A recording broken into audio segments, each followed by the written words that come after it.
سکھائیں گے۔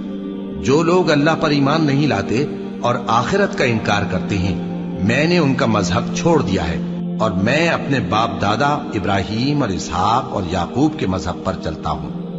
ہمیں شایع نہیں ہے کہ کسی چیز کو اللہ کے ساتھ شریک بنائیں۔ یہ اللہ کا فضل ہے ہم پر بھی اور لوگوں پر بھی، لیکن اکثر لوگ شکر نہیں کرتے۔ اے میرے قید خانے کے رفیقو، بھلا کئی جدا جدا آقا اچھے یا اللہ جو اکیلا ہے سب پر غالب ہے؟ جن چیزوں کی تم اللہ کے سوا پرستش کرتے ہو وہ صرف نام ہی نام ہیں جو تم نے اور تمہارے باپ دادا نے رکھ لیے ہیں۔ اللہ نے ان کی کوئی سند نازل نہیں کی۔ سن رکھو کہ اللہ کے سوا کسی کی حکومت نہیں ہے۔ اس نے ارشاد فرمایا ہے کہ اس کے سوا کسی کی عبادت نہ کرو، یہی سیدھا دین ہے، لیکن اکثر لوگ نہیں جانتے۔ اے میرے قید خانے کے رفیقو، تم میں سے ایک جو پہلا خواب بیان کرنے والا